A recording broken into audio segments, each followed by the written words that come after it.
Hello, everyone. Welcome to the VML season 13. We are here in week 5. I'm Filipa and I'm joined by the amazing Misha.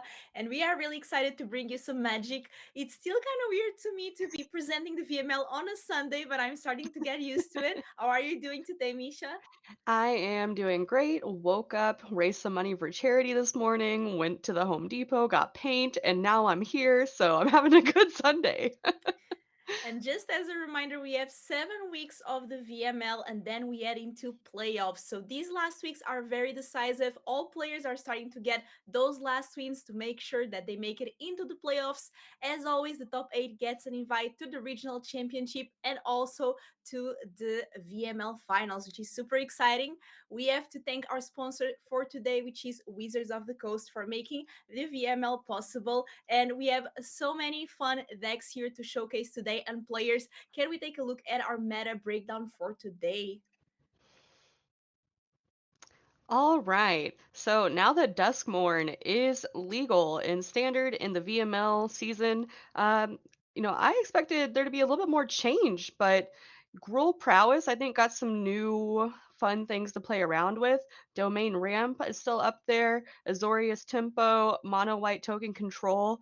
I was a little surprised to see Golgari and Dimir midrange fall down just a slight bit, but it's still like the difference between Golgari and Dimir and the other four is only, two between Domain Azorius Mono White and six with Gruul Prowess. So like they're all, top contenders. What really stuck out to me was Rakdos Lizards and Jeskai Convoke are coming in as some of the top decks this week as well. And we had 26, just other fringe decks. So people are brewing, they're getting spicy with it. I love when a new set comes out and people are just checking out what that set has to offer and playing around with their brews. Um, I do think, there's nothing wrong with sticking to what you know.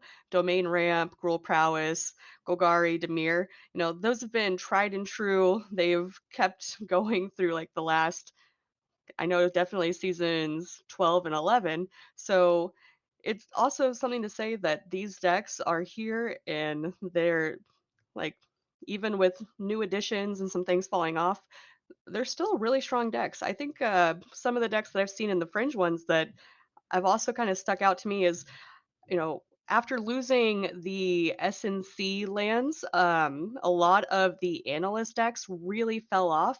But something we'll see later in our matches, I believe, is an analyst deck that, you know, is still, out there doing its thing. So congratulations, Aftermath Analysts. You have not fallen by the wayside, not forgotten. Very exciting. As you said, after those Street of New Capenna lands rotated out, I thought I was never going to see that deck again, but it looks like some people are making sure it stays in the meta. And I have to say, Misha, that this game breakdown must have been a lot of work because look at all these different decks, all of these colorful pie. I feel like the standard rotation being longer brought actually a lot of diverse meta, and I'm excited to see so many different archetypes play. You were talking about Rakdos Lizards. I've lost to that deck this week, so you can have a lot of different powerful decks in the meta, and it's super excited to see. And I think we are ready to show our first players for the day, which brought a very interesting decks here. So first we have here Holden, and they brought Golgari Analyst. So this is the deck you were talking about. Yes, so, I make the slides, so I do have, a little it's not really insider knowledge because these are open deck lists, everybody can see them, but I knew who was gonna be featured, so I knew Golgari Analyst was gonna be coming up soon. I just didn't know how soon. But yes, this is a fun 61 card, main deck splash. It's really interesting because, I think a lot of decks, they've added in Beza as one of the big creatures from Bloomborough, but this one actually falls on Lumra to do some graveyard recursion with your lands. That Aftermath Analyst, that has been one of the big, land recursion enablers for like the last meta prior to, the small rotation we saw. But now we have Lumra here, helping get stuff into the graveyard and back out. So Analyst gets a little bit more support. We just are now going into the Golgari colors instead of more of like the Teamer build, especially with the Iridescent Vine Lasher that has offspring. That's the term, offspring. So you can make two little creatures that are, pinging your opponent for one every time a land enters. And when you have all these lands that you're, bringing them in and recurring, that's a lot of damage, and it adds up over time. Yeah, as you said, I love this combo of Vine Lasher and Lumbra. It can actually be very explosive out of nowhere. So I'm really excited to see how this deck plays out and what Olden has to bring here for today's match. And Olden is going to go against, let's see here, what is the other deck for the day? So BadBoyBartels playing Dimir Midrange. So they're playing our fan favorite Dimir Midrange. I feel like a lot of people tend to go with this deck because it's just such a solid choice and good against a lot of different decks, right? Yeah. Sorry, I did a minor typo. This should be Bad Boy Bartels. I realize that now, so sorry about that. But yeah, Demir Midrange. This is, it has a pretty stock list of stuff that we've seen before, but we do get the new addition of Enduring Curiosity. Enduring Curiosity being the cute little kitty cat Glimmer from Duskmorn that whenever you deal damage to an opponent, you draw cards for however many creatures deal damage. So that just enables more, card advantage, especially when you have flyers like the Spyglass Siren, the Bat, and the Fairy Mastermind. So it's just going to be a lot of cards versus a lot of lands in this matchup. Yeah, and we saw before Geeks doing this job of drawing cards for every time that you deal damage, but now we have this new creature which actually can be so strong because even if you get rid of it, it comes back as an enchantment. I'm also excited to see the Unstoppable Slasher in action. So let's take a look here as we have our first match of the day. Very exciting games and very exciting decks here. So Opening hand here, Bad Boy looks like having a very good hand, but only Yeah. one land on the other side. Yeah, I was gonna say Holden, that depending on what land it was, maybe, but with it being an escape tunnel, absolutely not. So sent that first one back. This, however, I think this is a keepable. It's a little slow with the cottage and passage, but I think I would keep this hand rather than going down to 5. Yeah, it's definitely a difficult choice here, but looks like going down to 5. All right, this still a little difficult getting the swamp and escape tunnel, but having the cut down to take care of maybe an early spyglass siren or a deep cavern bat, it yeah, I think it's workable. Not gonna count them out just yet. Yeah, and Aftermath Analyst can do some serious job. If you can manage to get some lands into the graveyard and then later activate it, it can bring you back into the game. I do like starting with the untapped swamp because, as we know, Dimir loves their bats, so we'll see this bat come down, but it's not long for this world. Gets cut down. And I have to say, I love cut down as a removal piece. And it has been in standard for so long now. And I really think it's super solid in these meta, especially with so many aggressive decks. Mhm. Yeah, there are definitely times where, you'll be looking at your opponent with all of their lovely creatures with a combined power and toughness of more than 5, but in this meta with all the aggressive, just decks that we're seeing, Cut Down is a pretty strong contender. And when you're coming up against some of those decks that are, a little bit more late game, and your cut downs aren't doing anything, that's what sideboarding's for. This spelunking gonna get 3 steps ahead, so a little bit of a setback, but we have the Nissa and Aftermath Analyst in hand, so, there's still ways to make mana and, continue to ramp. I have to say, for a mul to 5, this is not looking too bad. Now, this Nisa is really good, and then with the land, you can get an extra mana, but we know about the Tidebinder on the other side. Yeah, it's gonna be interesting because I don't think Nissa's a bad option to Tidebinder, but at the same time, with the Analyst, I think that might be. Yeah, I'm gonna go ahead and Tidebinder than Nissa. She's just really strong. Like I think that's the right choice there. And also putting something on the battlefield. And now I love this top deck. Preacher is such a strong card as well. Mhm. I won't lie, when I first saw it come out into standard, you know, definitely undervalued how good it was. It doesn't die to but like looking at it now, it doesn't die to cut down, death touch. Like, what doesn't the preacher do? Yeah, I mean, it's so good when you're behind. You can start making some life linkers or drawing cards depending on what you need. I really like that card. But I have to say, I feel like in standard, we have so many good 3 drops that it's difficult to choose from them. Mhm. That was a great mill for the aftermath analyst. That was 3 lands in a row. That's So exactly what they need here to come back.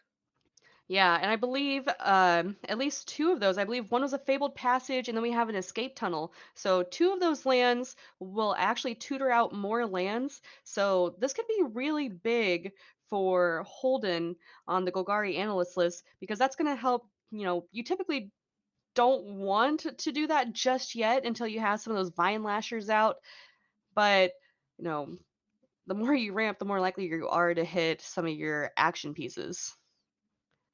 That go Ooh.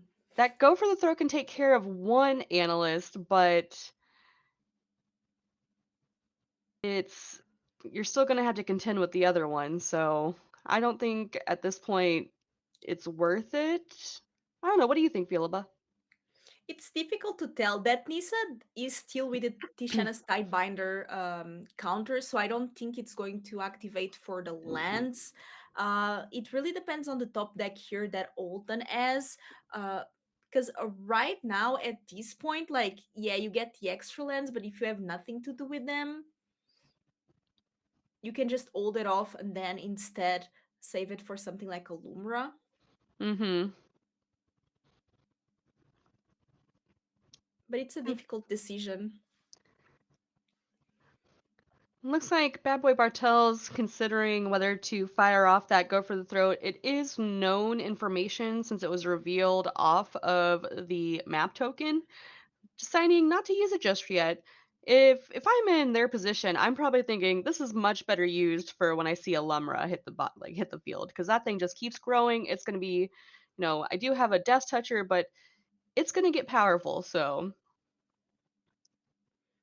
And at this point, the fact that Nissa as the counter ability from Tidebinder, it's huge because otherwise this Nissa would be getting probably already go for throat, but otherwise could get something like an elemental.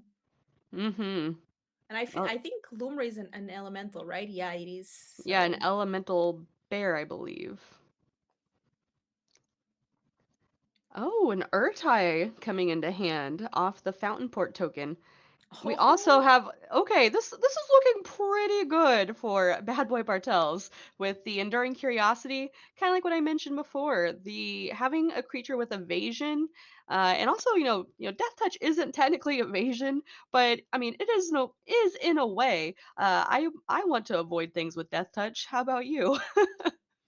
yeah, and I really love this flash creature because it makes your opponent's first F to decide the blocks Mm-hmm. without knowing that you can get so much card advantage on the backside. Yeah, I think that's one of the things I love so much about Enduring Curiosity versus Gix is that the curiosity is just like a surprise gotcha, but electing not to flash it in here. Yeah, being very patient, saving Go for Throat and Air Try for some counter magic.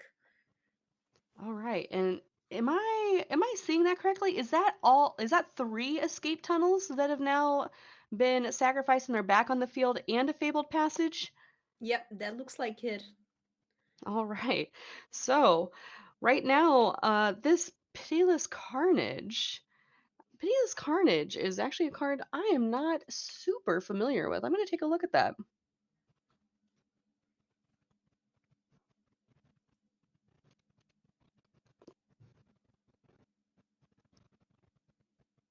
So it says sacrifice any number of permanents you control, then draw that many cards, and you can plot it. So that was a card that came out in OTJ. So right now it is plotted. So it All right. cannot be played this turn. Mm-hmm. And it was sorcery speed before, but it is also, sorcery speed now as well. I'm interested to see because it just says any number of permanents you control. So technically, you could sacrifice quite a few lands and get them back with the Aftermath Analyst here. That would be great if you can find a Vine Lasher. Absolutely. That is probably one of the cards that Holden really wants to draw now. Mm-hmm.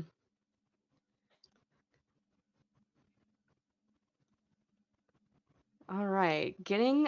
Sacrificing all these escape tunnels. I'm gonna go search out more basic lands. The af Eventually, like how many are left? Okay, there's still quite a few left. Yeah, this is a 61 card deck, so I mean, technically only one extra card more than, what you would see in your typical just 60 card standard decks, but one extra card. Can Airtight counter the ability though? The Let me take a look on how Urtai is worded. Target counter target spell, activated ability, or triggered ability. The analyst is technically the sacrifice is an activated ability. So the way it would work though, with all of the lands that Holden has, is that if Urtai goes on the stack to counter it, you could also just activate it again. Oh, I see. So if you have enough mana again, you just activate it again, get the value again. Mm-hmm. And there it is, Vine Lasher ready to offspring, and there's a lot of these sacrifice lands on the battlefield, so that's going to be quite a bit of damage. Mm-hmm. So the n- the normal, the original. That sounds like a better way to say that. The original iridescent vine lasher will come onto the battlefield. The offspring counter will go on the stack. Go for the throat. Will target the vine lasher. We will see the string of land sacrifices to tutor out more lands begin. The Vine Lasher offspring will still come to the battlefield because it does not rely on the original being on the field and for the creature to, have its offspring. This wouldn't be a terrible position for Olden if it wasn't for the fact that we know that bad boy holds that airtie ready to counter. Mm-hmm. I'm actually very curious to see these Carnage into play, but I don't know if we can see it this game. All right. So we see here that there is 5, 6, 7, 8, 9, 10 mana floating. So if we were theoretically to see this resolve, which we know it's not going to because their tie's coming out, um, I think the move here is you get the 2 mana. You try to get the 2 mana um, analyst, and then you have 4 left over to sacrifice it and do the pings all over again. Yeah, that would be the ideal plan, but one of the reasons why people play Dimir mid-range is that it feels like it has an answer for everything. Removal, counter magic, creatures. Mm-hmm. All right. So we see it's gonna be a lands battle. The Restless Reef coming in. Yeah, I feel like this game is going to be over really soon. This is a lot of damage. I mean, Odin can do some chump blocking, but it's not going to be enough. Yeah, because there's 18 damage coming through. You could block potentially 8. That's still enough for lethal. I mean, a good game in the end of the day. The mid range is having the answers. Also, that move to 5 was quite crucial because these Golgari decks do like to have card advantage. For the sideboard, do you have any card that is particularly calling your attention here? Um, I honestly think that the Dimir deck getting that wide is not necessarily the norm. So I don't necessarily think the Terror Tides make the cut. Um, the the Glissa is always just a strong creature having first strike and death touch that helps take out the creature of the schisms and some of those other creatures that are coming through. So I think the Glissas are a good include. What I would be taking out here, I think there's that one mainboard Terror Tide that I would cut. Um, yeah, I'm not sure. I always Okay. struggle with this part of sideboarding. Like, usually I know what I want in my deck, I just don't know what I want to take out. That's always a difficult choice. I feel like that's why they are running 61 card special as well. It's always that extra card that you don't want to take off your deck. Yeah, it's like, what if I need an extra, land here, an extra extra thing there? Yep. I do have to say that I love that people keep trying Analyst decks, even though, um, I mean, we thought the deck was over with.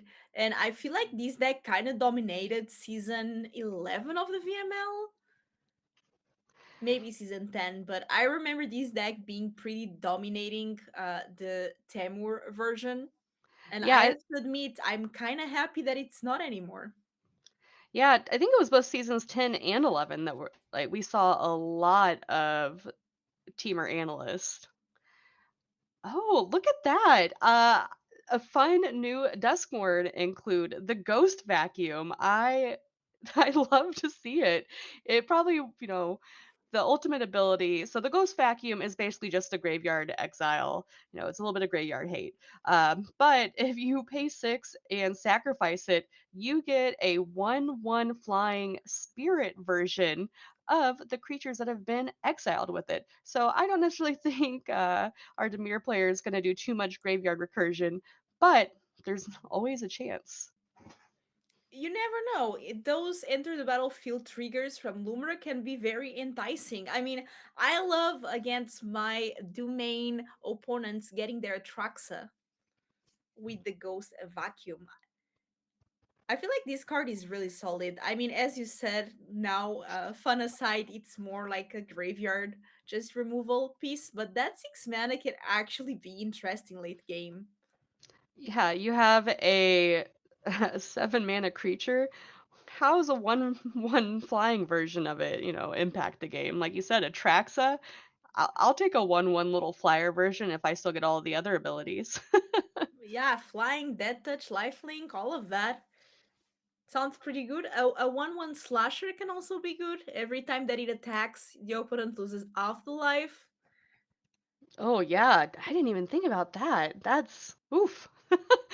I A 1/1. unstoppable. Yeah, Uh, I mean, the possibilities are endless. You can get your cat, then it's a 1/1 every time that your creatures attack, you start drawing cards.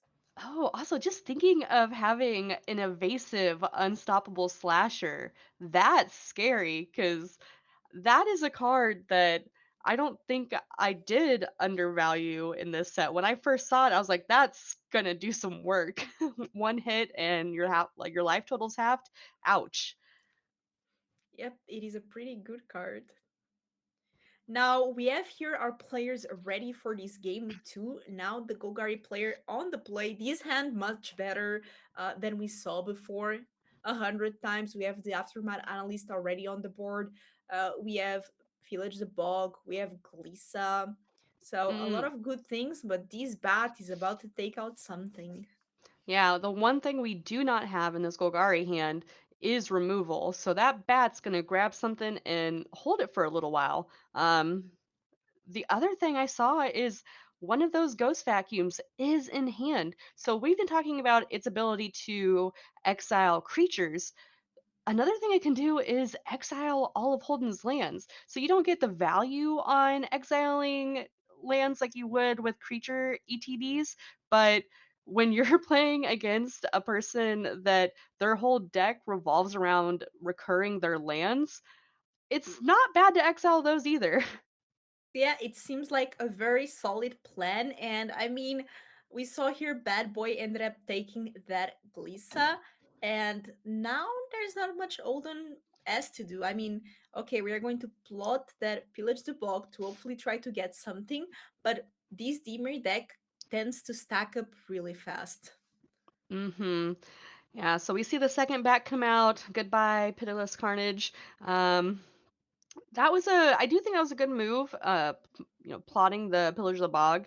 This way it can't be plucked from hand, but there we see it. The Ghost Vacuum has come out, and we see Holden mousing over it and reading what exactly it does.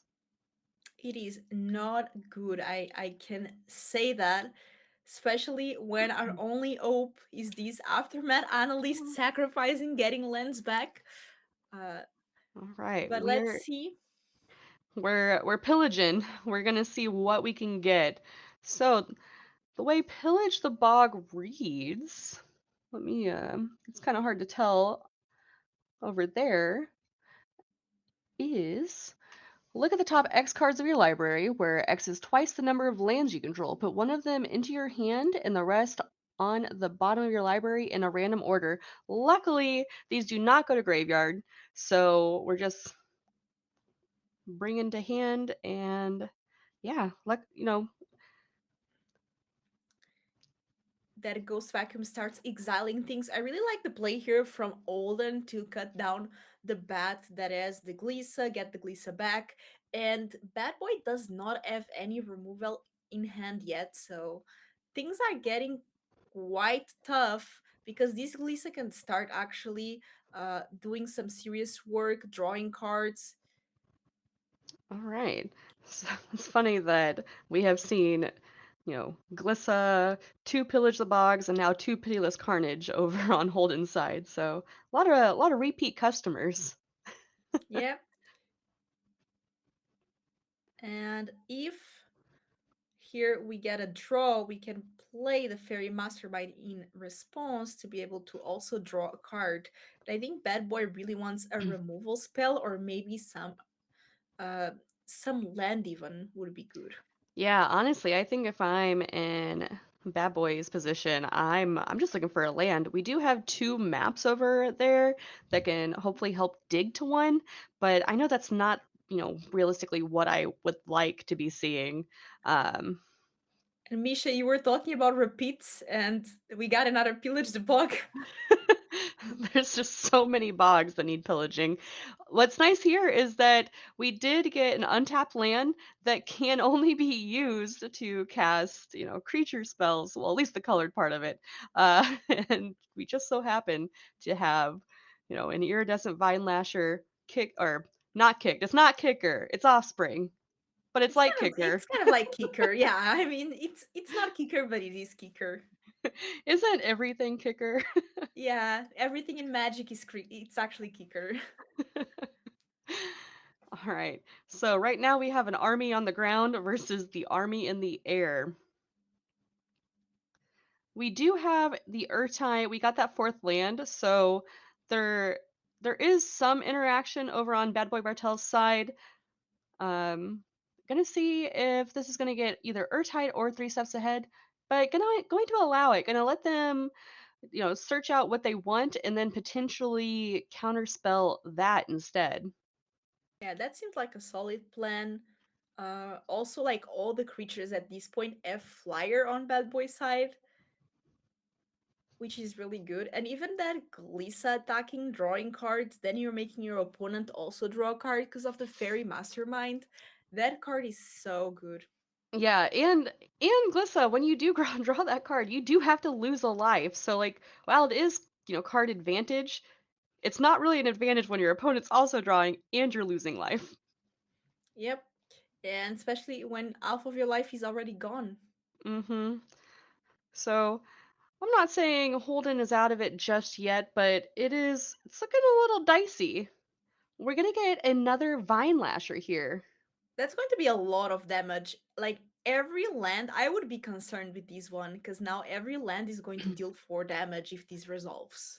Absolutely. If I am in Bad Boy Bartel's position, I I don't know if I'd be flashing it doesn't feel it never feels good flashing in a 4 mana creature, letting your opponent draw a card just to kill a 1/1 or a 1/2, but 4 damage a turn, especially when I I'm not sure how many lands realistically the analyst can recur right now. I don't think it's many because the ghost vacuum has just been sucking them up, but that's a little scary. That's definitely a risk, but now we have an attack that's curious because there's the air tie on the other side. So Olden decided to not attack with anything except the Glissa, which makes sense. All right. Drawing another land, which is theoretically another just 4 damage off the top. The Pitiless Carnage, it costs 4 mana. So, just doing some quick math, if you want to do it with me. If we were to play the Pitiless Carnage, that would cost 1, 2, 3, 4, 5, 6. We have 7 mana right now. So that would be just one shy of being able to play the Carnage, sack all our lands, and then get them back with the Analyst. Yeah, we would need a bit more for that, just one more. Close, but not there. We also know that now there's a go for throat on Bad Boy side Mm-hmm. and a counter spell as well. We have 3 steps ahead. The thing is that these creatures fly, and also the life link from the bat is actually causing a lot of life gain. Oh, but look at that, another analyst. Another analyst, but there are 0 lands in the graveyard right now. So theoretically, we could play out that land. We could play out the one analyst, see how many lands we mill, and if we mill, I I think we would have to mill at least 2 lands that, sacrifice themselves and tutor another land?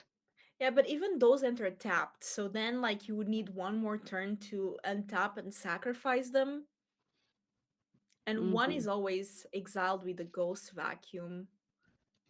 True, true. So it's Alright. not an easy decision. And we see the three steps ahead here. I mean, at this point, Bad Boy just needs not to lose, because then these flyers will do the job next turn. Mhm. The mudflats Yeah, I was gonna say the mudflats could get something back from the graveyard, but I don't it's not enough. And the way I see it is this is just death by flyers. Yeah, I mean, these flyers have been causing a lot of damage all game. That bat gained a lot of life. And this is going to be another win here for Dimir. And Bad Boy wins, being now 3-2 in the VML. What a match. And what games we had here. Yeah, who would have thought that flying lifelinkers could do something? I feel like if it was not for the Flyers, the Golgari midrange really added chance. We saw the Vine Lasher there. It almost like started to do so much damage. And I have to say, the Ghost Vacuum MVP this game. If it wasn't for that Ghost Vacuum exiling all the lands, things would have been very different. Yeah, because I think at one point that would have, especially with 4 Vine Lashers just racking up the incremental one damage each, that's it was fun getting to, kind of see it, it didn't quite snowball, but the snowball was there. It just didn't get rolling. Yeah, and very well played by both players here. Amazing games. I'm excited about both decks, especially the Golgari one, because we don't get to see it every day. So, very well played by both players. And I think we are ready to see what our next players are running here for our second match of the day. So, first we have Keyo here. And she is playing Orzhov mid-range. So, another mid-range deck here, but a bit different than this Dimir one. Yeah, we still have our MVP, the Deep Cavern Bat, but we're actually seeing some other bats come into the picture. We have a 3 of Zoraline, we have Aclazotz, so we get a few different bats in this Orzhov build. I said it before that, with the rotation and losing Rafine, we mostly saw Dimir mid-range kind of take off. Orzhov mid-range ended up not seeing as much play, but I'm really happy to see that there is still a viable Orzhov build. Uh, you know, the loss of Rafine just split in 2 directions, and seeing the Orzhov, kind of go in a more bat-centric way makes me really excited. We also see our friend, the Preacher of the Schism, a one of with Sholdred, and we see both the what is it, the virtue of persistence and virtue of loyalty in this match. So I'm really excited for this. I also see the Snorse. We love our snake horse in this Yeah, house. I love Snores, and I'm excited to see these Orzhov mid-range into action. But it's going to be a difficult task against none other than Amy, and she's playing Gruul Prowess. This deck has been all over the place. I mean, I play a bit of standard best of one, and this deck is one of the most played decks amongst with mono red. And I feel like aggro decks have been getting so much love, and they are so strong right now. What do you think of this deck, Misha? I'm pretty sure this deck has the potential to kill people on turn 2, which is a little scary. I personally love it. I am an aggro player at heart. the thought of just seeing a pregame action of reveal leyline terrifies me though. I want that to happen for me, not for my opponents. Um, no, this is it's a great deck. You've added some cool new cards from both Bloomburrow and Duskmourn. You know, Duskmourn obviously being the leyline of resonance, as you know, your big shining star. But we also got the little Heartfire hero that, you know, if it when you it has that mechanic Valiant. So whenever you target it, it gets, I believe that's the one that gets a 1/1 counter, and then when it dies, you get to fling its power at your Yep. opponent. So Yes. that it makes you not want to destroy it. However, knowing that on Keyo's list, there are a couple of, was it ley lines of, or not ley line, a virtue of persistence that give negative negative. So in this matchup, that's going to be a little challenging. But no, I love seeing the potential for double casts of Monstrous Rage, Valiant on multiple creatures, and you know the green, this deck in particular is a little light on the green. I think there's a few more green in the cards in the sideboard, but we got a little hint of protection here. So we'll see how that ends up playing out in our matchup. Yeah, and here Amy says, "Do you think this matchup is favorable for you?" No. Straight up no, no way. But let's see here if that's the case or not, as we are ready to see our second match here of the day for this week 5 of the VML. And we have here, I think, Keyo on the play. Here the play is really decisive when you are playing against Gruul. This is a pretty darn good start for Keyo. The cut down, which in this case, cut down will kill most of Amy's creatures, especially on turn one when they're not getting pumps from any other thing. Also notable, no pregame action from Amy, so there was no leyline in hand. No Leyline, Liliana is an amazing card that can make you just start sacrificing things, but I never underestimate Gruul because that deck can spiral out of nowhere. Now there's a protection card. Okay, so here no protection, but there's the, No protection, but card draw and a fling. So yeah, that's not pretty good. yeah, not going down without at least a little bit of a fight. It's the mighty mouse that could. And here's your favorite, the Snores is back. Oh, and double Swift Spear. Okay. I'm going to assume there is some. Never mind, just kidding. I was assuming that there was going to be some sort of spell, but it looks like it was just a bluff on Amy's side saying, "Do you want to lose your snores? I've got 1 mana open." Keyo, not And afraid to I block. love Vera. Like he was like, okay, you wanna use it, then spend your mana and do it.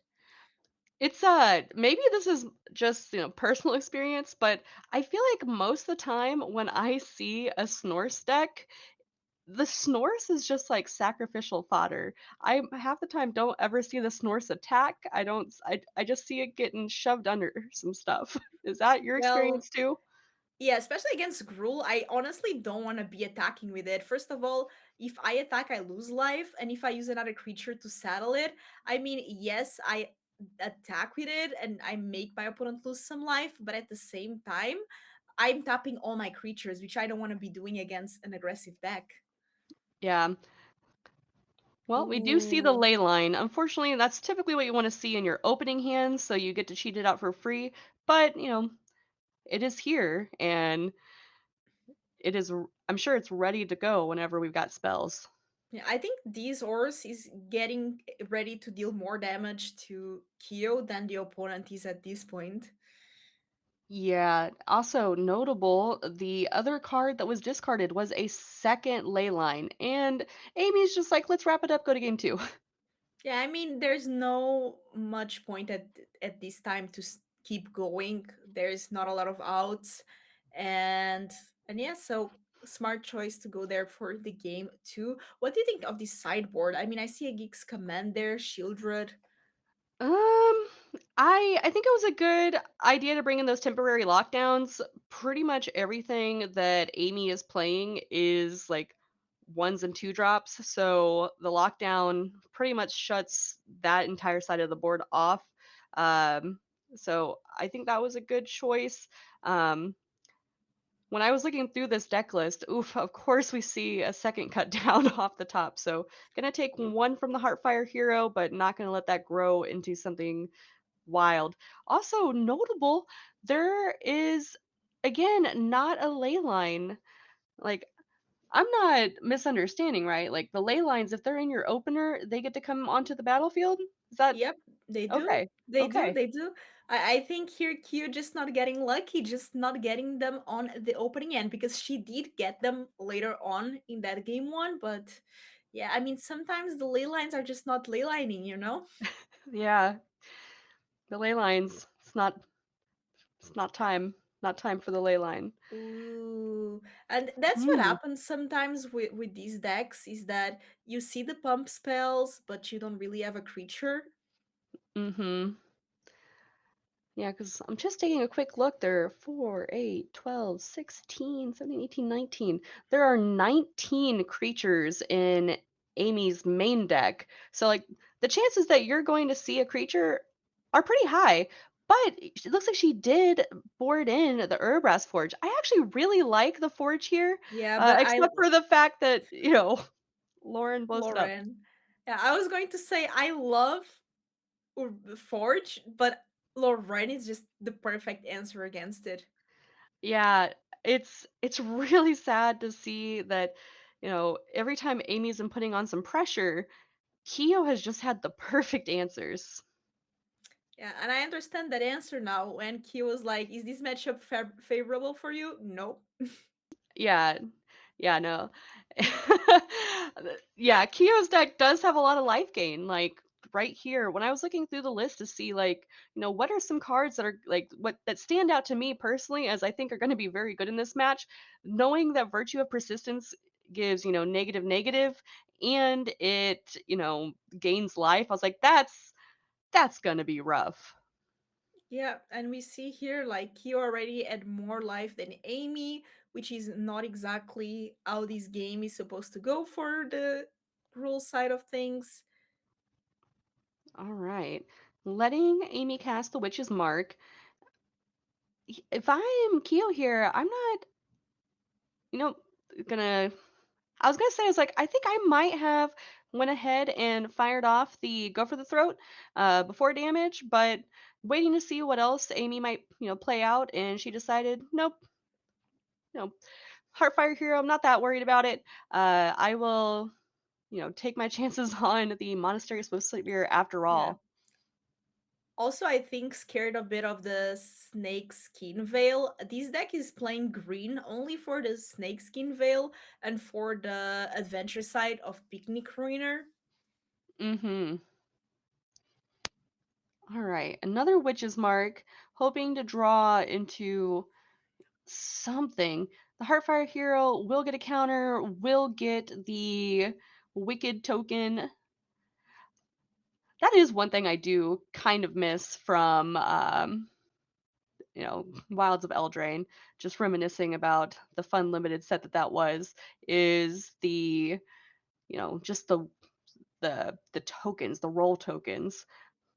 I feel like the Gruul deck or any variation of the red aggro deck is some of the only cards that we see the tokens come into play. I have to say, Misha, I feel like we didn't have enough time in Bloomborough. I love that set so much. Yeah, Bloomborough, it was a very quick set. We got a little peek into the cute little Shire, and then we were straight into the scary movie.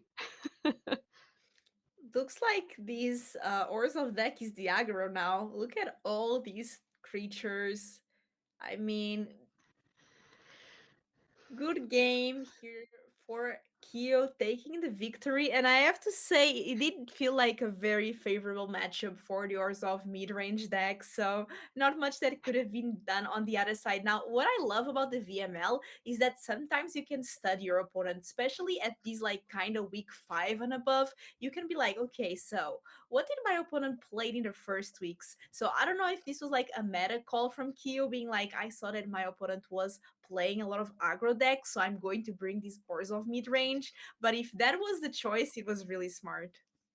Yeah, I know that Amy, when I asked about, why'd you choose your deck, she did say that she'd been practicing a lot of prowess for the RC and DC last week, and so prowess just felt right. So if Keyo did manage to do her, sleuthing, congrats, because Amy was, doing more prowess, and the Orzhov deck really did stand up to stand up to it. All that life gain, and I'm just really proud of myself that I thought virtue of persistence was going to be a key player here, and it actually ended up being. So good on me for sleuthing that out myself. But no, congratulations. That was a tough matchup, but both players did what they could, and congratulations to Keo on winning. Yay, congratulations. And we have two more matches here today for this week 5. So let's go into our match 3 of today. And we start here with Azorius Aggro. So usually we see Azorius as more of a control deck, but actually this aggro version seems really promising. Yeah, so this is an Azorius build that I haven't really, seen much of in a while. The I remember seeing like the Spyglass Siren, Zoetic Glyph, combo where you turn your map into a 5/4 and you just, punch for so much damage. And then it kind of fell off. I was like, where did it go? But it's back. I forgot Steel Seraph was in standard. I remembered that being really big a few seasons ago, and then I hadn't seen it for a long time, and I'm like, "Oh, wow, still Seraph is still around." So, it's this deck has been really exciting to just see some old cards coming back, and also the Regal Bunnicorn. It's not Bloomborough, but it is bunnies. And I have to say, one new card that I love in this deck from Duskmorn is the identified overship, and I love how the player here named this deck UFO sighting, and I think it's related with this overship going here from Duskmorn, so that's so funny. So let's see here what is the opponent playing. Okay, so we have here Nigekki playing, and she's playing the mid range. And Nigekki actually, she's been doing pretty well in the VML. I think I've seen her make some top eights here before, or at least in the playoffs. I've seen her do a couple of them, so doing some very good results. And we have the mid range again. I mean, it is a very good deck. Oh yeah, and just to follow up on that, yeah, Nigeki has been killing it the last few seasons. I think she's made it to the finals, like after our 7 weeks of play, the round robin, we do our wild card rounds and then our top 32, and I believe that she's made the top 32 the last 2 seasons. So really really killing it. Excited to see. I think she's going to be playing in champs in a few months, so keep an eye out for that. But yeah, this is a pretty standard Dimir mid range. This one is a little bit different from the last one. I don't think it's including any of the Duskmorn cards. So this is, really what you've been used to seeing with, the Gix instead of the Enduring Curiosity. We have 3 of Tishana's Tidebinders. Yeah, so little less on the new cards and a little bit more on what we've been used to, what we've seen before. And let's take a look here as our players get ready. And I have to say, I think the only new card here from this deck is 2 Ghost Vacuum from the sideboard. We saw how that card is very powerful in our previous match. All And right. I think Nigeki is also running it. So we have here the view So from. this looks pretty okay to me. Novice Inspector, we will take 1 damage off the Dark Art Waste, but Novice Inspector on 1. Um, I guess we could have played the Plains. But, sometimes when you're over eager to get your game started, you have your land already grabbed and pulled out, and then when you draw a land, you're like, never mind. Okay. And I'm trying to see how to pronounce the name of this player because I don't want to mess it up. Is it OB2D64? Yeah, I think we can just say OB. That sounds great. So we have here Fairy Mastermind on the other side. And this deck runs a lot of removal, which is so scary. And even if it's not removal, it just runs a lot of flash creatures. So, notably, one thing about this deck is Go for the Throat is not artifact creatures. Zoetic Glyph is an artifact creature, Oh, that's and true. it is out of range of Cut Down. So, Cut Down and Go for the Throat cannot kill the 5/4 Glyph.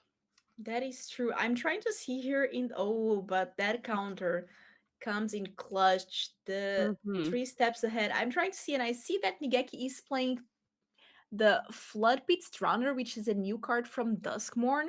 It's a 2 mana 2/1 with Flash Vigilance that taps a creature and puts a stun count on it. That is a really fun card.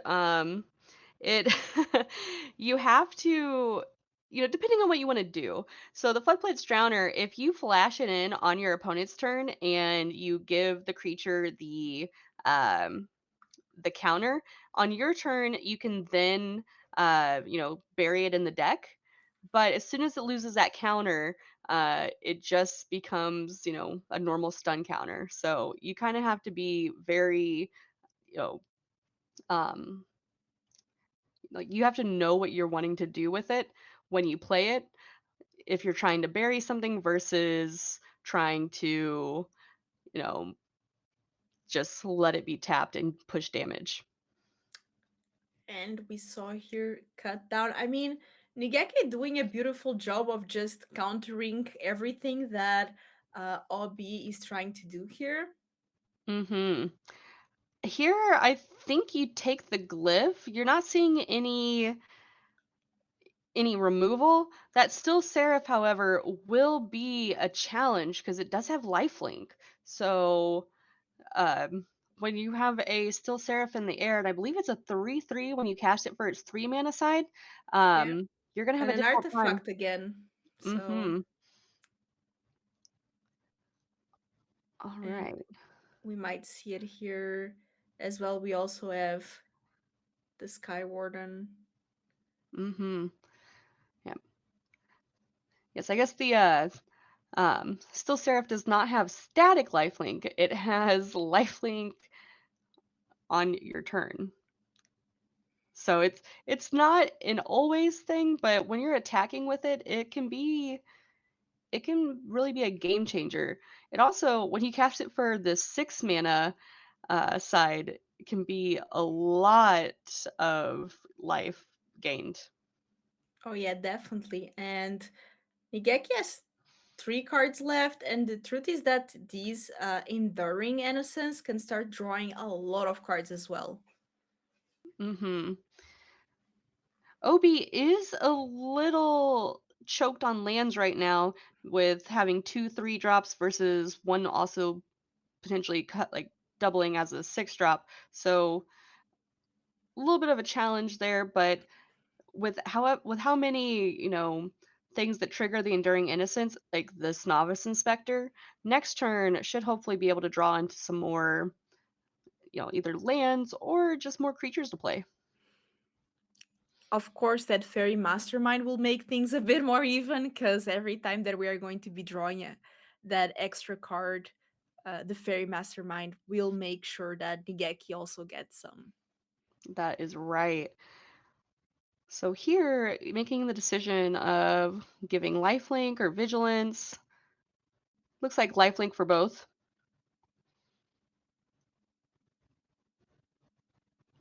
Ooh, and we have a double block here. All right.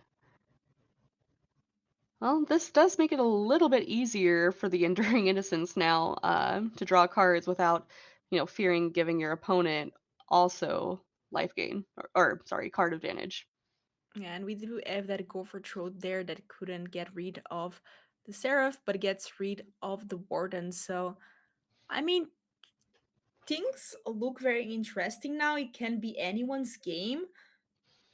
It really depends on what's on Nigeki's side because we don't know. So, That's true. Oh, Filipa, another thing. Oh, okay, that is oh, not a good thing on the other side. That that is, is not for sure. I was going to say the Enduring Innocence. Oh, Oh, that is a perfect card. Does it get children? I think it does. I I let me double check, but I do believe that it Yeah, can it's take children. five or less. So that's a great answer, right on time. Mhm. Yep, that was a perfect top deck if I do say so myself. And I have to say, sometimes I forget that Shieldred was is still a great card, but it was such a power out of standard when it was released. People were thinking it's ban worth it, and now we don't even see Shieldred play in every black deck, which is crazy Yeah, to me. yeah, I'm right there with you that used to be Sholdred was just as soon as you saw it hit the board, if you didn't have one on your side, it was just GG's game over. But now there's just so many cards that handle Sholdred and so many ways to make one yourself that you're not necessarily out of the game. I was gonna say, Philippa, with the Murex on board, even if OB were to run out of, potential cards to, you know, play to get the Enduring Innocence trigger, I believe the Murex tokens would also trigger the Enduring Innocence. Oh yeah, and actually if you then get enough mana, you can do something fun, which is you can play just a one drop, for example, on your turn, save the mana for Myrex, do it on your opponent's turn to get that trigger again, because it only triggers once a turn, but you can trigger it in your turn and then your opponent's turn. So that is a lot of value. I love that. Also, I guess Oh, I didn't realize it, but the Enduring Innocence is actually only a one up in this deck. it is a very strong card, but 3 mana is competing with a lot of great cards that also cost 3 mana, and these decks usually prefer to stay a bit on the lower side. Because you also have the Tishana's Tidebinder, the Steel Seraph, Mm-hmm. the Glyphs. So a lot of 3 mana, the sheeps as well, the oversheeps. That's true. There's a lot of cards competing for that three spot. Yeah, and I feel like in most decks is the case. I feel like Golgari also has a bunch of nice 3 drops. Overall, Black has a lot of nice 3 drops. Oh right, we get the Subterranean Schooner. I forget about this card sometimes because it just hasn't gotten that much play since like a season or two ago. Yeah, I mean, it's a great card, but as you said, it stopped playing as much. Now, that bunny is quite the card. Yeah, the Bunnicorn, notably, its power and toughness are just permanents. It doesn't have to be creatures. Yeah, all non-land permanents will do it, and at this point, Nigekki is like, okay, let's go to the next one. And we see here the sideboard from OP's side, and we do have some nice cards against this Dimir mid-range deck, but it's kind of awkward because Dimir mid-range has so many different kinds of spells. Like it has creatures, but it also has counter magic, but it also has removal. So it's a bit difficult to know exactly what to sideboard against it. Yeah, it looks like OB is taking out some of the creatures that are non-artifacts. So I would assume we don't have Nigekki side for this match, but if I were Nigekki, I'd be taking out most my go for the throats because they're just not going to do much. Most of OB's deck is artifacts, so you don't want to have a four of go for the throat and just have it be a dead card, especially when it looks like OB is here taking out some of those non artifact creatures. One thing is that Nigek is running two malicious eclipse on the side that give all creatures -2/-2, so that's something to look for. But it doesn't Hmm. work against Glyph, it doesn't work against a lot of the cards, the Seraph as well. Oh, but we do have a duress, so this is one way to handle the glyph is if you put it in the graveyard, just from the get-go. Yeah, that is an answer. But it looks like something else was chosen there. Yeah, I'm trying to remember what it was. It was not the glyph. It was another blue card. All I think right. maybe I'm not sure to be honest. Yeah, it was really fast. All right, so we seen a Darkar Waste on top. So next turn, theoretically, the glyph could come out, animate that little. That's not a map. That's a clue. We got a clue. It was a case of the filched falcon. Chat says. But the thing that I feel like is that if Nigekki chose to not get rid of that glyph, I think she might have an answer for it. I would assume that there is something in hand that she's just waiting, uh, and baiting it out.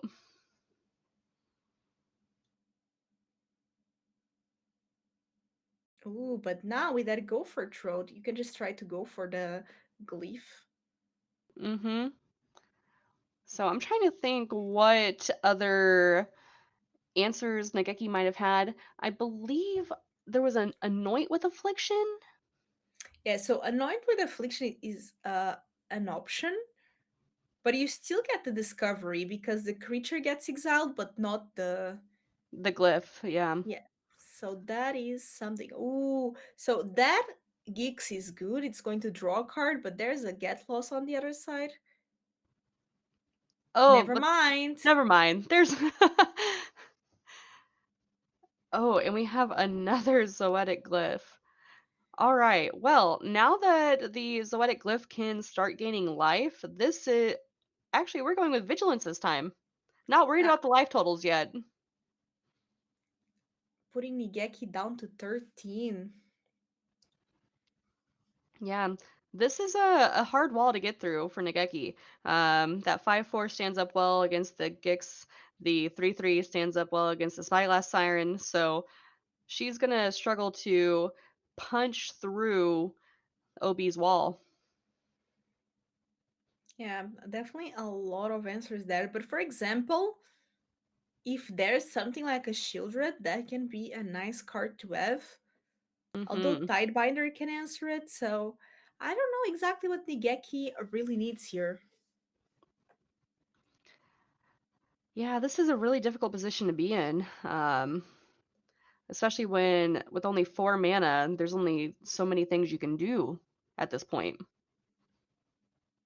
So another Spyglass Siren coming out. Having a lot of creatures with geeks on the board might be a way. Okay. We at least have pumped up Gix to a 4/4, so it can potentially trade with the glyph. But if I'm OB, I was gonna say, am I actually looking to trade? Like, I don't think it's a terrible trade because that geeks can be very overwhelming. all right. So now we have a warden. This is where it gets a little bit tricky because I guess the still seraph is an artifact, but the way glyph is worded, I'm gonna take a look. I also don't So necessarily know if you really want to be. So the Zoetic glyph says, you can enchant an artifact and its base power become a 5/4. So you could theoretically enchant your still seraphs and is since it's an artifact creature. But pumping up your 3/3 to a 5/4 isn't necessarily, I think, what you want to do. You want to typically take one of those maps or one of the clues that your novice inspector makes and turn those into a 5/4. Otherwise, it just feels like lost value. yeah, so something like a novice inspector would be great here. And we see here if Nigeki does these blocks or not. So if Nigeki doesn't block, it might indicate that she might have something like another Geeks and wants to draw cards from it. Uh, but I think we are going to see here some sort of blocking. Yeah, I think this is the way to do it if you're going to trade a creature off. I think trading off the warden that can grow over the novice inspector was the right choice there. Okay, so this bat is going to get access to that glyph.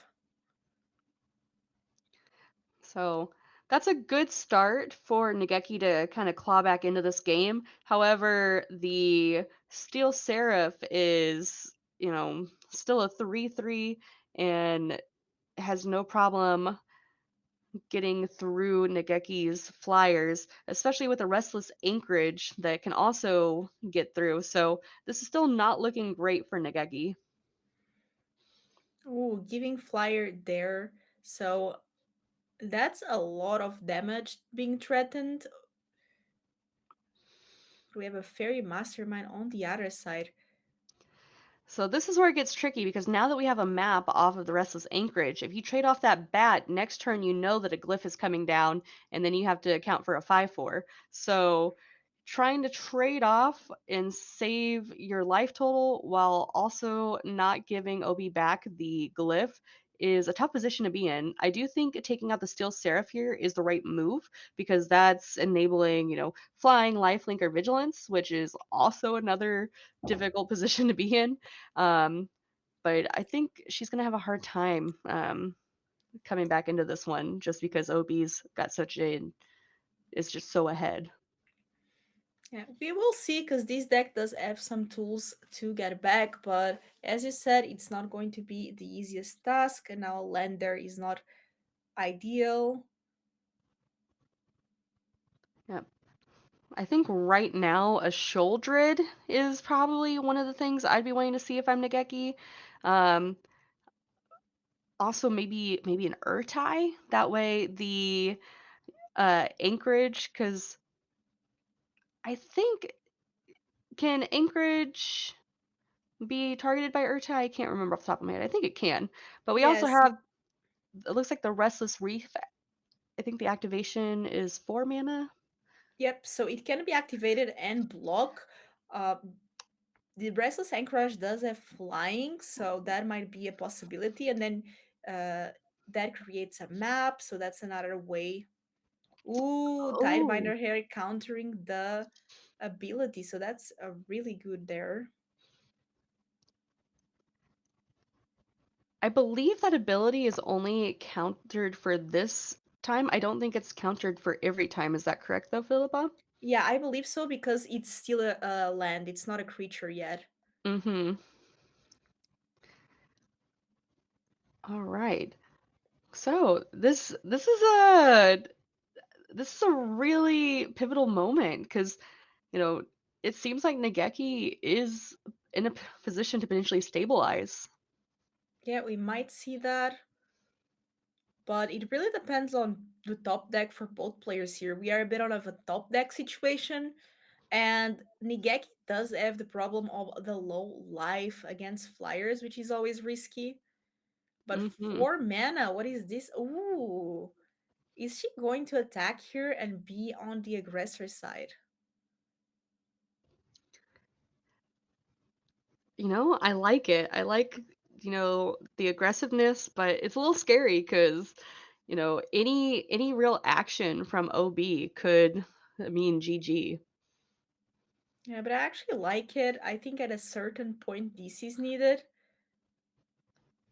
That was a pretty good mill. We get the innocence. Like that was all gas from OB Yeah, side.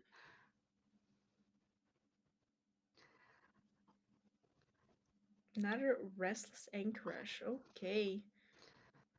All right. So,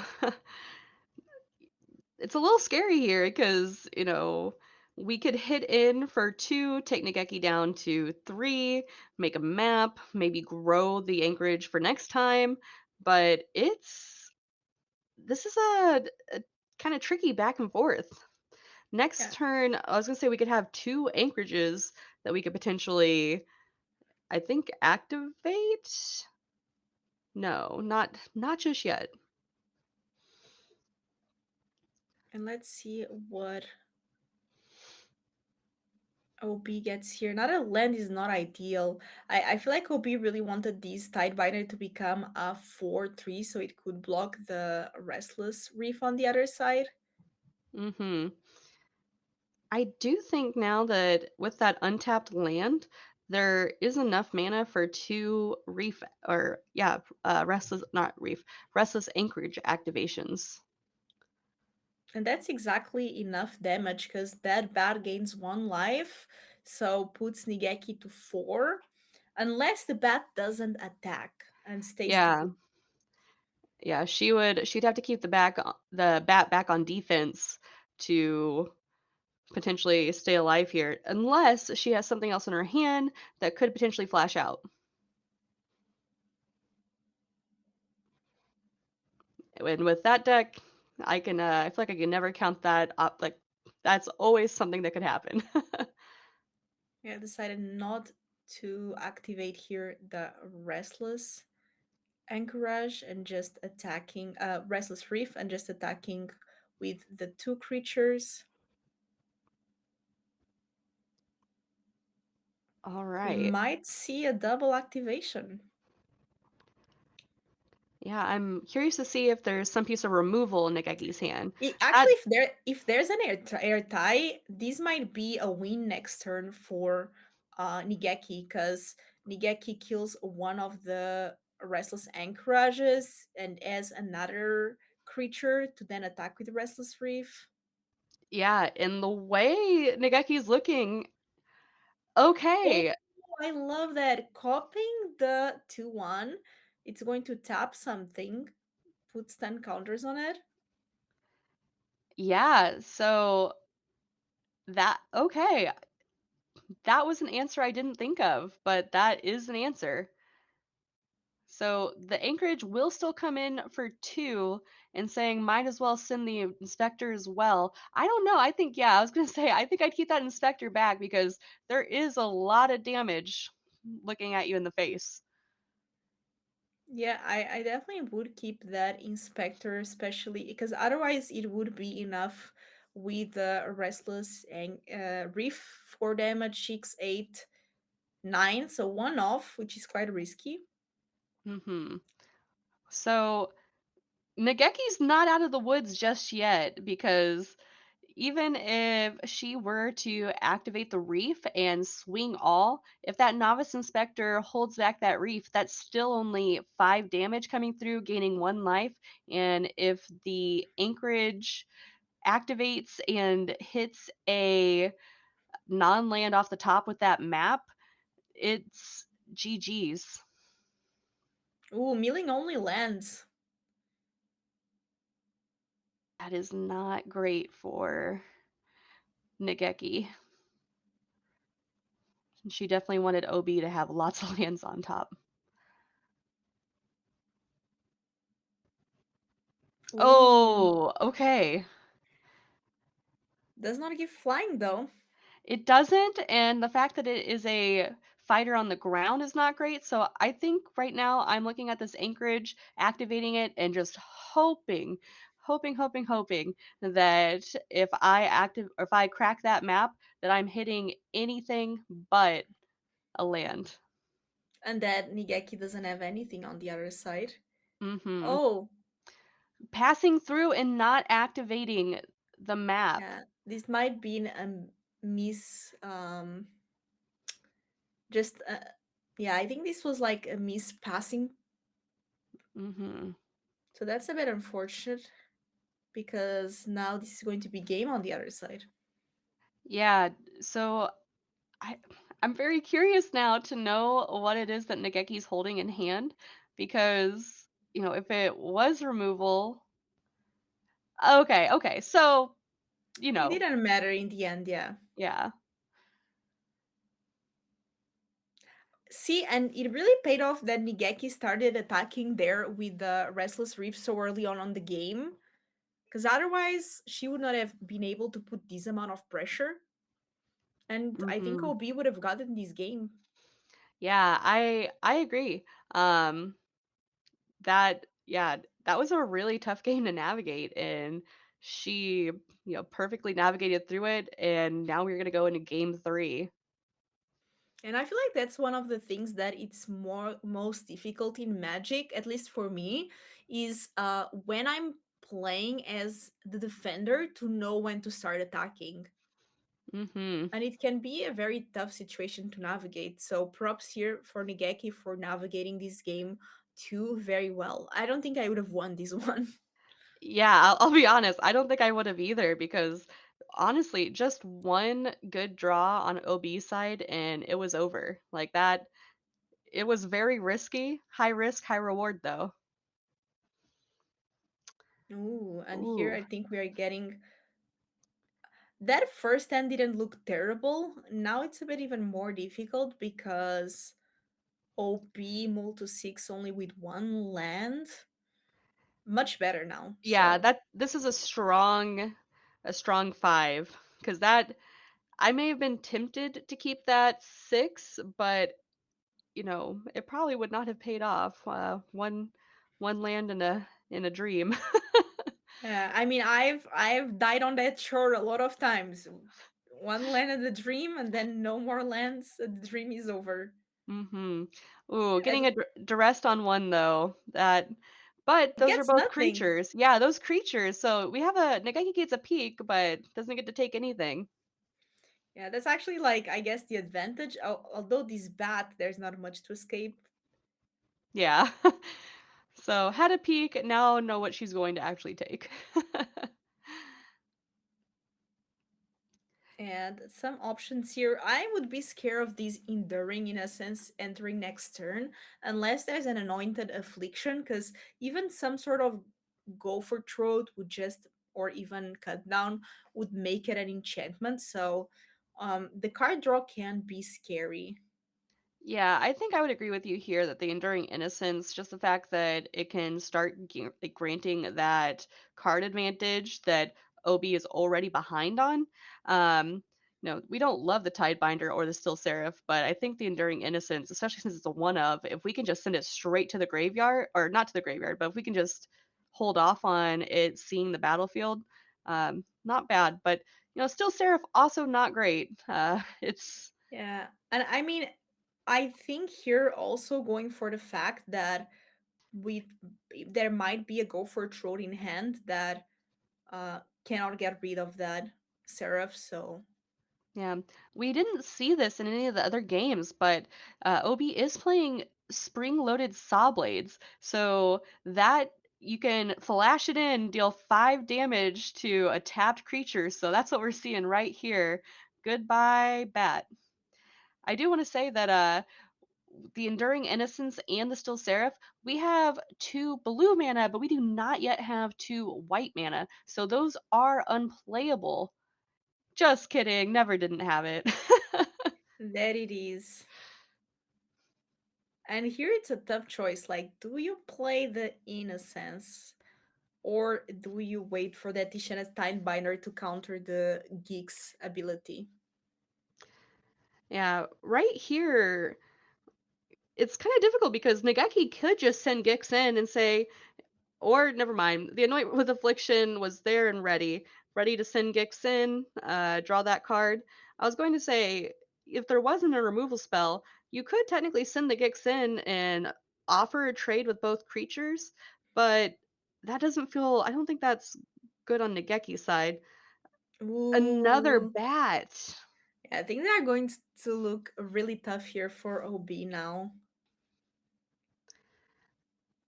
Yeah, because I mean that tie binder, it's not as great when you know your opponent has it and you can Yep. play around it a bit better. And So, like you're in a tricky spot because that card draw is unbelievably high. hmm especially with the bat having lifelink, it's no downside. Yeah, and I think we might see. Okay, so that Tishana's Tidebinder does resolve, but we might see some go for throat cut down. hmm All right, we see a spyglass siren on the other side. Going to get Nageki a land, so no counters, but you know it is still good to see our to hit our land drops. Okay, so that Novice Inspector does resolve. Maybe Nigeki is just very high on lands. So this is something that I have not seen in a while. you can another part of um, the spring-loaded saw blades is that you can do this mechanic called crafting, and you can basically craft with an artifact from both. It could either be from your board or from, I think, your graveyard as well, and it comes back as a new creation. So we now have a 5/5 crew 1 artifact vehicle. That seems great. Does it fly though? I don't It think it. sure doesn't. It's a rip rolling saw blades Yeah, on the I mean, ground. with that geeks though, look at the amount of card advantage that now Nigekki is able to get out of it. Yeah, Obi is definitely in a difficult spot here. It's hard, especially when you see Shuldred coming down and across from you. Um, that 5/5 saw blades is Yeah. not the greatest, but it does at least keep Shuldred back from attacking. Ni, I mean, OB is at 11, so there's a Restless Reef maybe on the other side. How much damage is if Nigeki just attacks with everything? The children 13. would be blocked, but the rest would be 4, 7, 8, 9. If the reef were activated, it'd be 13, but 4 of it can be blocked. Oh, Oh, that's great. Tide binding there, the ability of becoming a creature. So that is game here for Nigeki, and what a game! Very well played from both our players. And I mean, I love to see. I have to say, I was very impressed that game too. I would again say I don't know if I would have won it. I feel like that attack with Restless Reef there was very crucial to then winning the game later on. I feel game three, there was not much to be made, but I feel like we had a lot of great games so far and a lot of diverse decks. So I'm excited for our last match of the day. So, can we take a look here and see what our players are bringing? We start here with Chaisaurusrex, and she is playing Jeskai Convoke. So another run here on an aggro deck. And we saw a lot of Boros Convoke in the past. Why do you think we see here the Jeskai version now? well, we have the Spyglass Sirens on this one. I mean, we just saw like just how good the Spyglass Siren is playing it on one. The Gleeful Demolition can blow up that artifact and give you a bunch of 1/1s, which, as we know in Jeskai Convoke, a bunch of 1/1s is really, really good.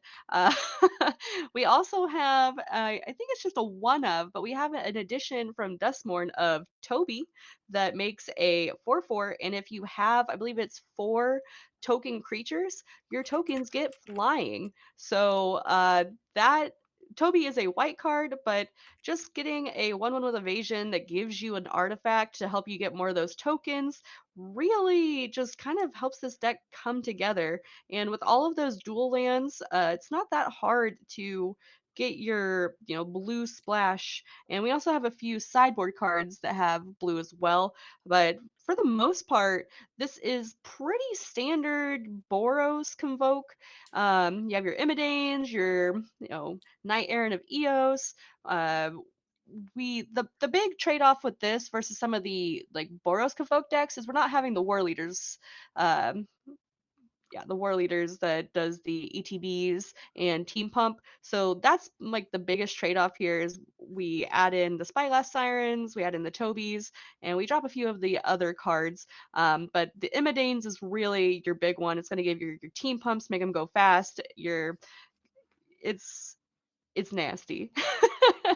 And what do we have on the other side? I'm excited to see it. I'm also excited to see what Autumn is bringing here, mono white token control. And I actually been playing this deck recently, and it is super strong.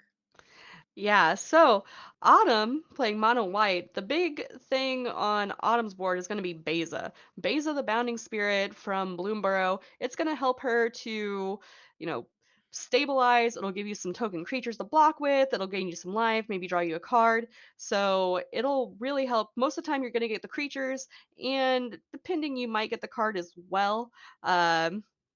And you're probably, if you're playing against Convoke, you're also probably going to gain that life. So Beza is just a giant stabilizing agent in this deck. You're also making a ton of tokens.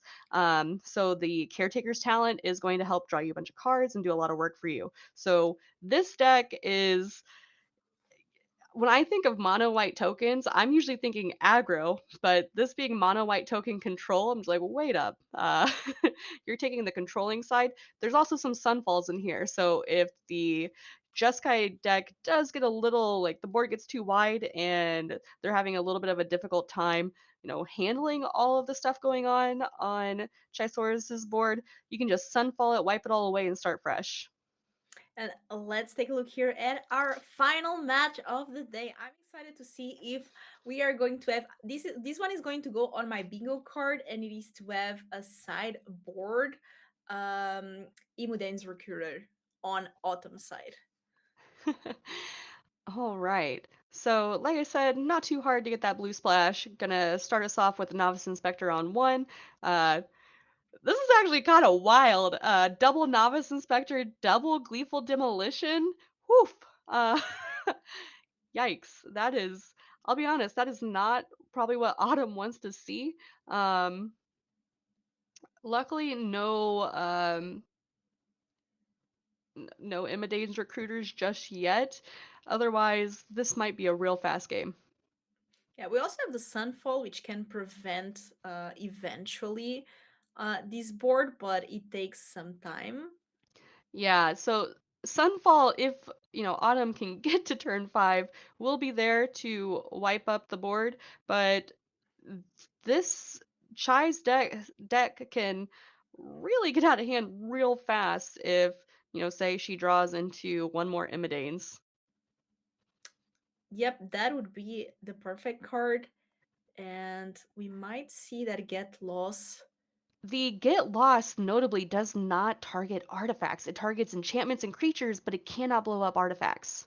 Yeah, so it could get eventually one of the one what the 1/2, but that's not too relevant. And I don't know, like at this point, Autumn cannot really survive. Yeah, because this is 7 damage, and this is only 3 mana for Autumn, so it's not looking great right now. Um, Going down here. yeah, so yeah, spinning your Get Lost on a 1/1, definitely not what you want to do. But as we can see, um, we have 6, 7, 8. Oh, wait a second. Isn't this the perfect top deck? As I was saying earlier, Beza, that can be the stabilizing agent that you need to get yourself back in this game, and she showed up right on time. She's never late to the party. All right, so yeah, Chai just gonna push this damage. It will, we're gonna have some trades here, but that still will be 6 damage coming through. I would assume next turn Autumn is still gonna fire off that Sunfall. Yeah, we So might it, see attack, Sunfall. yeah, so I think Chai holding that Resolute Reinforcements is the right move here because you flash it in too soon and then you just lose 2/1/1s. Yeah, making Autumn's life a little bit more difficult. And there So we go. yep, gonna push through that 4 damage. Everything's gonna be exiled. Autumn will get I believe that's a 7, Yeah, 7/7. that's a big one. Oh, but here, uh, Shy making a really good job at putting a lot of pressure with uh going wide on the board. Carrot Cake is perfect though. Carrot Cake Yeah, makes tokens, gains life. It's exactly what Autumn wants to return to this game. yeah. So the carrot cake being a food is just gonna help Autumn stay in this long enough to get to the late game, which is honestly what they're wanting to do. The longer this game goes on, the more it favors Autumn. Yeah, at this point, Autumn is able to have 3 creatures because they are able to sacrifice that carrot cake, make a 1/1, also activate that 7/7. Mm-hmm.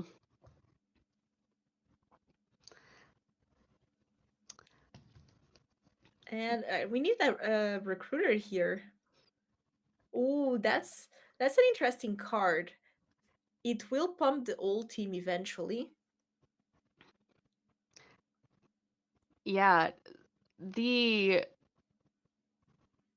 so this is kind of a wild thought because get lost. Does it say that it's target opponent's creature? Could you theoretically actually the get lost gets rid of enchantments, which the case is an enchantment. Yeah, even if you get lost your own creature, the case can still then flip. You can immediately get lost your um the enchantment, which can be maybe a better trade. And we are going to see here the carrot cake gaining some life, blocking one of the creatures. Ooh, look at the top deck. We know that Autumn already knew about it because they put it on top last turn. Mhm. Oh, and another Beza. Like I said, the longer this game goes on, the more favored Autumn's going to be. So it's kind of tricky because if Autumn plays out Beza now, she'll gain life, she'll make two 1/1s. If she wipes this board, she will still gain the life, but she'll no longer make 1/1s because there'll no longer be creatures on Chai's. So I think it's kind of tricky. Do I Sunfall, wipe the board, start over, or do I just play Beza, get a 4/5 and two 1/1s? So and then having the get lost up. Ooh, that's a great card to have. I feel like this War Leader's Call might be get lost. Mhm. Yeah, out of the two, this is tricky because those are two enchantments that you really don't want either of them, but the War Leaders is very easily the worst of the two. Yeah, and Because, actually this was a pretty good trade for Autumn. yeah, Chai looking for anything that's not lands. Or not the Gleeful Demolition at this point. Yeah, and that's the thing, like with this deck, Autumn can start drawing a lot of cards. That Fountain Port also starts getting a lot of value. It triggers the Caretaker's talent, which is huge. Going to activate the Incubate token and not sending both, for fear of some explosive turn out of Chai, but gonna send the 7 damage over because at some point you do have to start pushing. Yeah, and we have there the Knight Errant of Eos can get one drops at this point, so a Siren is not bad. At this point, that Gleeful Demolition does look a little bit better, but that's okay.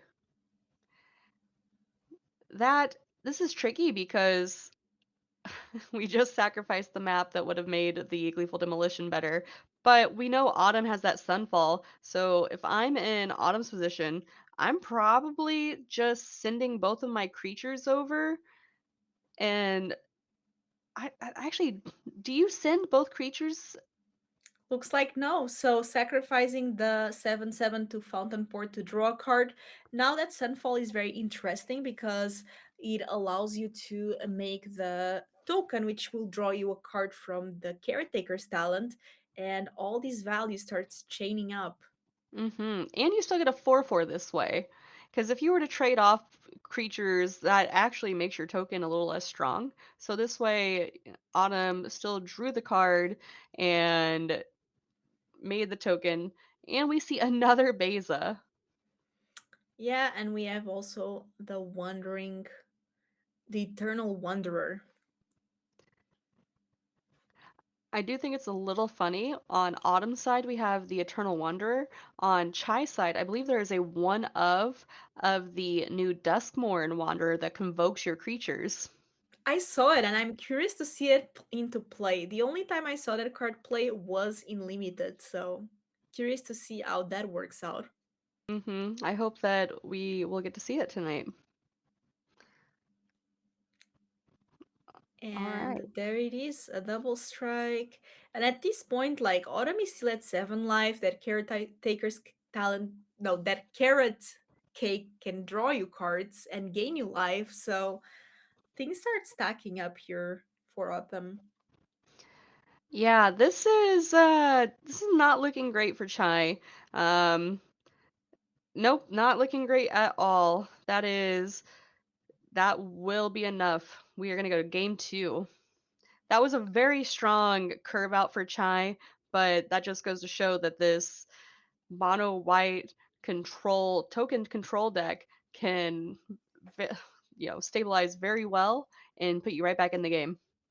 Yeah, I mean, it was a great game, and as you said, that deck is really good. It does a very good job at putting you back in the game with Beza and just drawing you so many cards, gaining you so much life that I feel like it's a struggle for aggro decks to deal with, especially now sideboard with temporary lockdowns entering in for Mhm. autumn. That's going to be making Shy's work even more difficult. Now that get lost can target the obviously can target the temporary lockdown, but a lot of the creatures that get exiled are also tokens. So Ah, that's what it is. The Wandering Rescuer gives your tapped uh, creatures hexproof.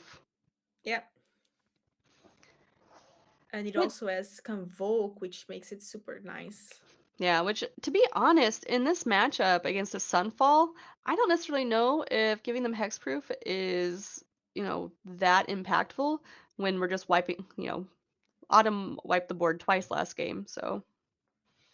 Yes, I feel like against this deck is going to be a really difficult. It has to be like on the play a very good hand. Mhm. We did see that first game it was kind of slow for autumn. They did take some time to start finding the answers, so I feel like if we saw just a bit more explosive hand from Chai, things could have been different. Yeah. I think there were a couple of pivotal turns that if we may have seen the War Leaders call a little bit sooner, that it may have been a different game. But, the turn that Autumn drew Beza, Oh yeah, the first Beza really changed changed the game up because it was not looking great for Autumn. And then as soon as Beza came out, made two fish, gained the life, that kind of just led, was a downhill, turn for Chai. I completely agree.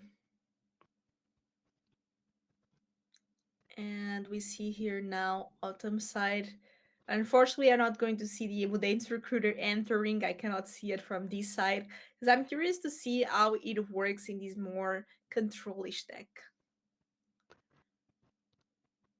So now Shy is going to be on the play, and we see Get Lost, Protect Negotiations. Okay, Mool. And keeping a two-lander, Novice Inspector, Warden, Frontliner, and a Destroy Evil. Honestly, I think that's a pretty, it's a lot slower than Chai's last hand. We didn't see the two one drops and the two gleeful demolitions, which is I feel like every Convoke player's dream. But this is still a pretty strong start. We do know that Autumn has the Beza. Um, The Beza does, however, die to the Destroy Evil, so, if you play Beza out, there's a good chance that you're gonna get the two fish, but Beza itself will probably not be on the board long. The only worry is that, we do know that there is a next turn Sunfall. And now there's a counter as well, which That could be Chai's big out to the Sunfall. yeah, and here I feel like Autumn really needs to play something. We might Yeah, see Loren as well. yeah, I'm very curious if it's the Enduring Innocence or the Loran here. The Loran can potentially try to blow up the artifact, but I don't see the point. The Enduring Innocence, however, coming out, and Chai decided not to counter that. I think that's a smart choice, leaving the counter for something like Beza. Hmm. This is a little tricky with not hitting a third land drop here. Well, and we definitely don't want to see a second protect the negotiators where we really just want to get that land. Yep.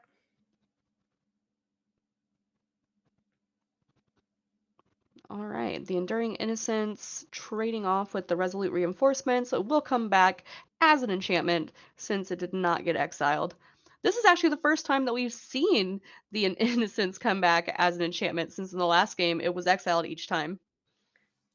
And now we're going to see a counter potentially. Now, the funny part is that not then every the counter means that we might see Sunfall from Autumn.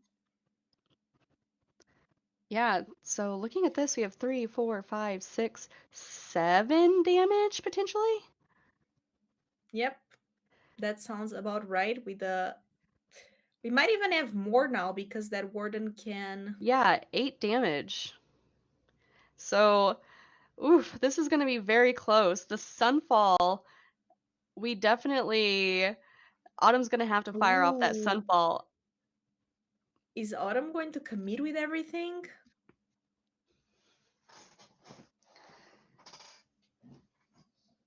Oh, Chai. Okay. Really Keeping trying to choose.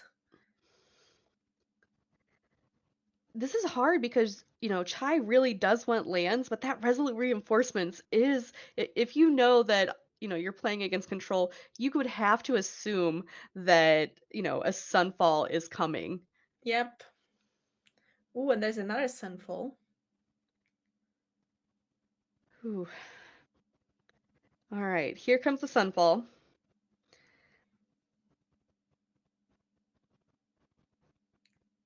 And we might see the Boom Valkyrie that has lifelink. Yeah, if I'm in Autumn's position, well, the second Enduring Innocence also will have lifelink, so And we'll draw cards, which also is mhm. good.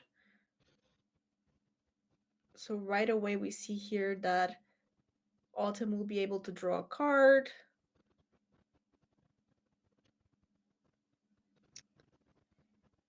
This is so tricky because if Autumn were at 1 less HP, this, well, she can also transform the token, so there are potentially 2 blockers. But I was gonna say that Destroy Evil could take out the giant token, but then you're still left with the 2/1 with lifelink, so Yeah, I feel like at this point Autumn will be able to stabilize. And again, like lifelink, such an important keyword against these aggro decks. And I like the work that Autumn made with the sideboard. This Boombringer Valkyrie seems really good against these aggro decks. mhm. Yeah, any aggro deck's worst nightmare is lifelink. And here Autumn really deciding whether to use. Okay, so it looks like we have the incubation from the Sunfall. And that will be like a 7/7 life linker. Of course, we know there's the Destroy Evil on the other side, but Mhm. All right. We have the Boonbringer Valkyrie with backup 1 entering the board, giving all of those fun keyword abilities to the 7/7. So at this point, Chai basically has to take out that 7/7. yep, there's no option. It has to go. But then the 4/4 is there. And Autumn's still gaining 2 life. It's not looking good for Chai in this position, having 2 lifelinkers on the opposite side of your board. It's definitely not looking ideal. I mean, there's going to be some scry and card drawing. But at this point, like, Autumn is gaining so much life. Realistically, what can I do to get back on this game? Because there's not a lot of cards, and and then you're like, okay, this top deck card is not bad in most situations, but against this specific one, I need a miracle. Yeah, it's usually these points where I'm hoping that my opponent's internet disconnects, and I know that's terrible, but it's not looking good Yeah, for that's the Chai. best out. Yeah. Did it ever happen to you that an opponent disconnected right when you were? Um, I don't know if they've disconnected or what exactly, but there's been a few times where I've just held on and like I'm actively dead here. I see it. The writing is on the wall, but I have stayed and I have somehow managed to come out without having done anything that deserved it. So, Ah, yes. yes, the classic sunk cost strategy. Mhm. But that's even better. Like I feel like those wins feel so much better. Like if your opponent disconnects, you feel a bit bad. But at least if you like come back from this game that you thought it was over, but then you top deck after top deck and you managed to win, that feels kind of good. For me, it's just the arena. It's only on arena because if this were a real life thing, it'd be like, no, no, they're here. They didn't walk away. It's just the arena timer um out. I think that every turn, Shay gets less chances to come back from the game. I mean, now she's at 12 life. Autumn is at 10, so almost catching up with two lifelink creatures. Yeah, and that warden's actually within range for the destroy evil now since it's toughness for a greater. So, oh, and another Ooh, Beza. fan's favorite Beza. At this point, the only value you get off Beza is you get to gain a couple life because now Autumn is the one with more creatures and more cards. When But Beza doesn't get you value, it's because you're in a good spot. Because if you're behind in any aspect, Beza is going to try to help you with that. If it's not getting you value, you don't need the value. when I think of Beza, I think of the Mario Kart philosophy with the blue shell. The blue shell doesn't hit. If you're in first place, you don't get a blue shell. If you're in last place, that's when your blue shell does work. So Beza is like the blue shell of magic. If you're in first place, it's just a Oh. 4/5, but if you're in last place, it's doing a lot of work to catch you up. Yeah, and I mean, if you're in first place anyway, it's not like a 4 or 5 is bad. Yeah, for me, when I have the blue shell in first place, which that doesn't happen, by the way, I know Mario. Give me a break. But if I were to have a blue shell in first place, that's just bragging rights. Yeah, I mean, at that point, it's just overkill. I'm I'm just showing off at that point. So technically, Autumn didn't win yet because there's the 1/1 that can block. But what Autumn can do is play that Eternal Wanderer to remove the spyglass and win that way. Mhm. Yeah, because we do see the Imidane's recruiter on top, but Autumn also sees that Imidane's recruiter on top, so she knows that don't leave herself too wide open. Okay, so let's get that Eternal Wanderer, and I think we might see Autumn going for that line here of removing the Mhm. spyglass. Now there's no flyers, so let's attack for the win. Oh wow, what a game! Autumn taking here the game against Chai, and I have to say I love this mono white token deck. It seems really really good. Usually mono white struggled with card draw. Remember those days? I feel like now mono white is the best way to draw cards. I don't know what happened in the meantime. Thank you, Caretaker's talent. You are everything we've ever wanted and everything we've ever needed. You have filled that hole for mono white in the card draw area. I mean, even the innocence as well now making some work Yeah. as well to draw cards. I don't know. I feel like White has been getting a lot of good tools in standard, so love to see it. I'll be honest, like the more that the sets are standard legal, and we are now seeing these sets being legal for 3 years, we see a lot of these good, more mid-rangey decks, and we don't see as much as a mono colored, but I see now mono white, mono black, and it makes me happy. I just want to see mono red as well. I just want to see a mono green stompy deck being tier 1 in standard, and I will be happy. We had some great matches today here closing a week 5, Misha. Any highlights from the day that you want to share? Whew. Honestly, I'm still thinking about Nigekki's match just coming back at, that was so scary. I am I am a coward. I would not have attacked. I would have lost. So that one really stands out to me. I really enjoyed it. Uh um Obviously the match we just watched, just seeing the power at B that Mono White has now. Um, you know, I'm glad that Mono White has gotten everything it wanted. I Congratulations. agree. I love to see it. Congratulations to the 8 players featured here this week. They all did amazing. Thank you so much for being a part of the VML. I want to thank once again our sponsors, Wizards of the Coast. I want to thank Phoebe, which is always here in the background helping us. And of course, you, Misha, for being my amazing co host and doing such a great job. And now the VML is on Sunday. So don't forget Sunday, next Sunday at 3 p.m. Pacific, right?